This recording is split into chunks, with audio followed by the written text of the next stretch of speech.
네, 이제 오늘부터 5일간 집중 강의를 진행을 하려고 하는데요. 저희 강의 계획서 먼저 보면서 얘기하도록 할게요.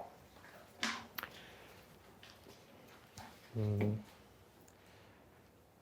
이제 강의 계획서를 통해서도 알 수 있듯이 저희가 이제 5회차밖에 수업이 진행이 되지 않으니까 이 기간 동안 뭐 엄청난 걸 전해드릴 생각은 아니고 저희가 지금까지 배웠던 것들을 문제를 한번 풀어보면서 최종적으로 점검하는 시간을 가져보려고 해요. 그래서 여러분들이 오늘 풀면서도 느끼셨을 테지만 뭐 기출문제를 조금 틀어놓기도 했고 아니면은 기출문제가 아닌 문제들, 적성검사 문제들이나 저희가 풀어보지 않았던 기출문제들을 실어 놓아서 그렇게 최대한 난이도를 맞춰서 구성을 해 놓았어요. 그러니까 이걸 저희가 같이 푼다라고 생각을 해보면서 이런 문제는 조금 걸렀으면 좋겠고 이런 문제를 봤을 때는 어떤 식으로 대처를 해야 된다라는 얘기를 조금 해보려고 하고요. 시험은 가능하면은 다들 오셔서 치면은 좋겠어요. 그래야 여러분들이 서로 표준을 보면서 내가 어느 정도의 실력이 되는구나를 생각을 할 수가 있기 때문에 오늘은 비가 너무 많이 와가지고 아침부터 오기 힘드셨을 것 같은데 또 지금 첫날이라 정신이 없었을 것 같아요. 아마 문자 공지를 하긴 했는데 지금 다들 교재 파일 받으셨죠? 스프링 제본된 거.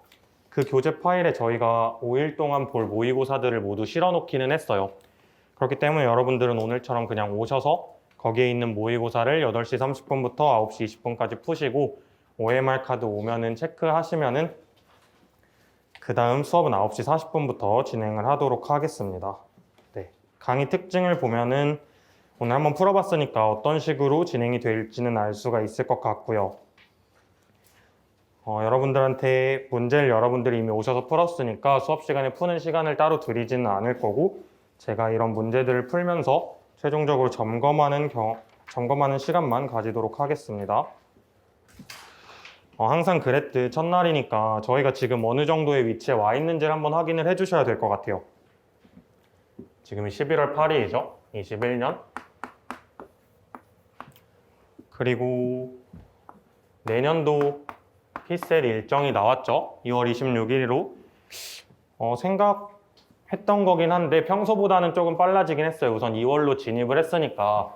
그래서 저희가 만약 상황 판단 집중 강의가 끝난다라고 하면은 뭐 10일, 12, 1인데 뭐 얘네는 채 다 들어가지가 않으니까 집중 강의 끝나면 거의 한 D-100, 100일 정도를 세고 있을 것 같아요. 그래서 이제 여러분들이 이 시기에 어떤 식의 공부를 하셔야 되는지 오늘 또 경제학 2순환이 개강하는 걸로 알고 있는데 굉장히 고민이 많으실 것 같아요.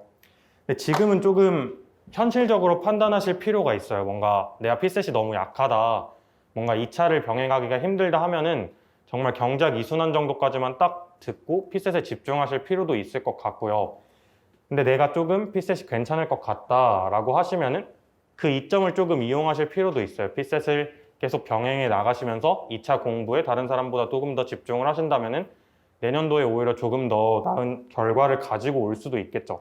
그러니까 그런 것들 여러분들 현실적으로 조금 판단을 하셔야 되는데 여러분들 지금 집중 강의 계속 보고 하프 모의고사를 보고 하면은 내가 그래도 어느 정도 성적이 나오고 있구나 라는 생각을 드실 수도 있으니까 그걸 통해서 조금 생각을 해보셔도 괜찮을 것 같고요. 아니면 여러분들이 지금 어느 정도 상황인지를 저한테 말씀을 해주시면 제가 어느 정도의 가이드라인은 제시해 드릴 수는 있을 것 같아요. 지금은 피셋에 집중을 하셔야 될 것 같다라든가 아니면은 1, 2차 비중을 어느 정도로 가져가시는 게 좋을 것 같다라는 식으로요.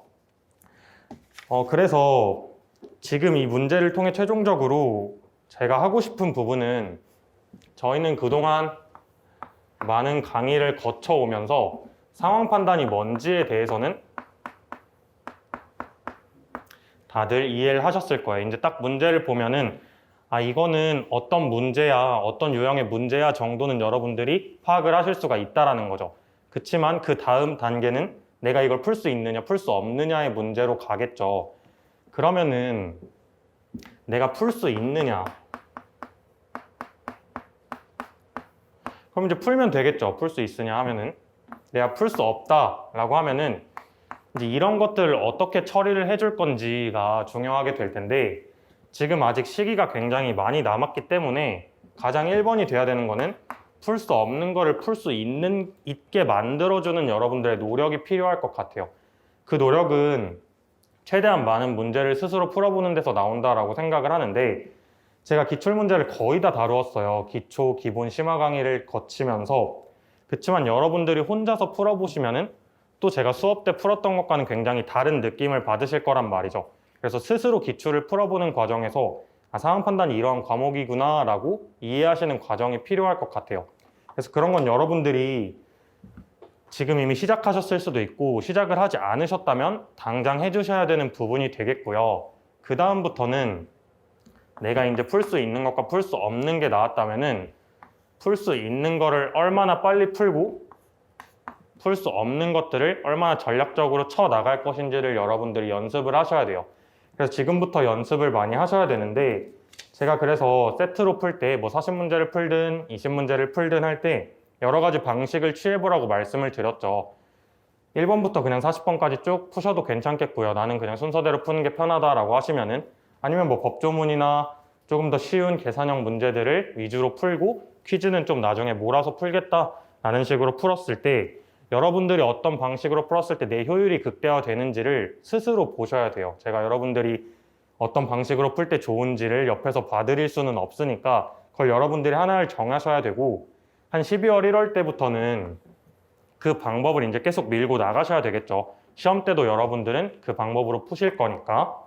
그래서 지금 이 하프 모의고사를 통해서는 세트를 반으로 나눠서 푼다라는 생각을 하시면 좋을 것 같아요. 제가 하나의 방식으로는 1번에서 20번과 21번에서 40번에 두 가지 세트를 내가 푼다라고 생각을 하고 시험에 임해도 괜찮다라고 말씀을 드렸는데, 그런 식으로 한번 하프 모의고사를 풀어보시면 좋을 것 같고요. 그러면 이제 본격적으로 문제를 보면서 각 유형별로 조금 더 설명을 하면서 진행을 해보도록 할게요. 자,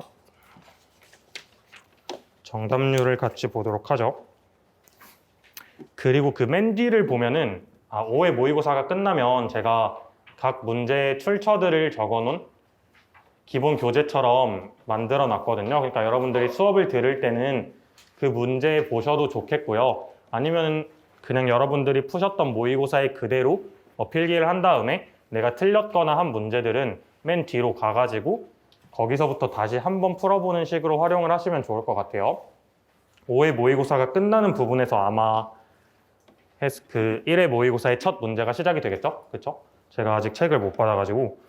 그러면은 1번 문제 이제 법조문 문제니까 법조문에 대한 설명을 약간 시작을 하도록 할게요. 법조문은 항상 텍스트 자체가 원칙에 예외를 규정한 글이다.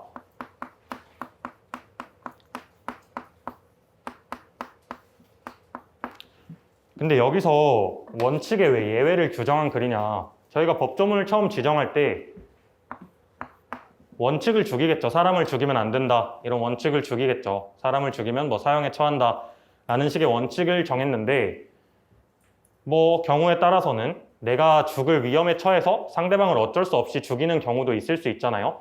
그러한 경우를 일관적으로 원칙으로 처리할 수가 없겠죠. 그러니까 항상 법조문은 예외의 예외가 계속해서 추가되는 텍스트가 될 거란 말이에요. 그럼 저희가 조금 주목해야 되는 부분은 원칙보다는 항상 예외였죠. 그리고 예외를 만드는 표현에는 저희가 이제 법조문을 많이 풀어보셨을 테니까 뭐 다만 이런 표현들 가장 자주 등장하고요. 뭐뭐에도 불구하고 이런 표현도 많이 등장해서 1항에도 불구하고 뭐 이런 식으로 등장을 하고요. 혹은 괄호를 쳐서 이러이러한 것은 제외한다 라고 적어두기도 하고요. 그러니까 저희는 이제 출제자가 어떠한 표현들을 선지로 만드는지에 대해서는 여러분들이 크게 느끼셨을 거예요. 많은 기출문제를 풀어보는 과정을 통해서. 그래서 제가 여러분들한테 제시해드렸던 방식은 예외는 보통 뒤에 딸려있기 마련이니까 선지를 먼저 읽고 그 해당하는 부분을 찾아서 뒤에서부터 근거를 찾자라고 말씀을 드렸어요. 근데 이게 잘 맞는 분에게는 굉장히 빠르게 찾는 방식이 될 수도 있지만 잘 맞지 않는 분한테는 뒤에서부터 읽는다라는 게 어려울 수가 있어요. 그래서 이제 다시 하나의 또 방식을 제시를 해드리면, 이것도 많은 분들이 푸는 방식인데, 저희가 텍스트를 빠르게 읽어요. 가장 비효율적인 방법은 우선 텍스트를 정독하는 거예요. 텍스트를 정독한다고 여러분들이 모든 용어 자체를 정확히 외울 수는 없고 어차피 또 찾을 거니까 순서대로 읽더라도 정독은 절대 하면 안 되겠고요. 대신에 빠르게 스킵해서 읽어 나가면서 이런 표현들, 다만, 뭐뭐에도 불구하고, 괄호, 혹은 내가 출제자라면 이러한 것을 선지로 만들겠다라는 거를 체크를 해두시는 거죠. 그러면은 여러분들이 한 4, 5개를 체크를 했다면 그중 한 3, 4개 정도는 분명히 선지에 있을 거예요. 그럼 저희가 체크한 걸 가지고 그 선지랑 위치를 비교를 해보시는 거죠. 그러니까 예를 들어 1번 문제 한번 볼게요. 자, 1번 문제를 저희가 이거 변형 문제죠. 지금 밑에 보기를 안 보고 그냥 텍스트만 먼저 읽는다라고 해볼게요. 그러면 저희가 스킵을 한다 했을 때 가장 첫 번째 조 기능, 다음 각호의 사항을 심히 조정한다. 그럼 1, 2, 3, 4호 이거 읽고 있지 말라는 거죠. 아, 이런 거 기능을 심히 조정하겠구나 정도로 스킵하시면 된다라는 거예요. 근데 굳이 특별할 건 없죠. 뭐 이러이러한 거 조정한다 해서 뭐 굳이 오답을 어떻게 만들겠어? 라는 생각을 할 수가 있겠죠. 그래서 별로 크게 중요하진 않다라고 생각을 할 것 같아요. 저 같으면. 그다음에 이제 회의의 구성 등으로 내려가면 회의의 구성원들이 있죠. 아, 그러면 뭐 구성원을 가지고 선지에서 뭐 장난은 하나 칠 수도 있겠구나 라고 생각을 하실 수가 있겠고요. 그 다음 2항 회의 의장은 기획재정부 장관이다. 근데 3항 4항부터는 이제 회의 의장은 이라는 표현이 그대로 나오고 있어요. 저희가 법조문에서 주체에서 항상 질문을 던져주셔야 된다라고 했던 게 회의 의장은 뭐뭐 한다. 회의 의장이 누구야? 라는 질문을 항상 던져주셔야 된다라고 했어요. 그럼 법조문 상황에서도 뭐 갑이 무엇을 했다. 그럼 갑은 누구지? 라는 걸 항상 질문을 던져주시라고 말씀을 드렸죠. 그러니까 저 같은 경우는 이걸 읽었으면 아, 회의 의장이라고 안 하고 그냥 보기에서는 기재부 장관이라고 해서 회의 의장이 하는 일을 적어놓으면 기재부 장관이 회의 의장인지를 저희가 다시 한번 확인하는 작업을 거쳐야 되잖아요. 그러니까 이게 기출에서 굉장히 많이 나온다라는 거죠. 그럼 이제 이 부분을 가지고 뭔가를 만들 수 있겠다라는 생각을 할 수도 있겠고요. 그다음 의견 청취, 민간 전문가를 의견을 들을 수 있다. 뭐 크게 문제가 되진 않을 것 같고요. 그다음 마지막 조항, 의사 정족수.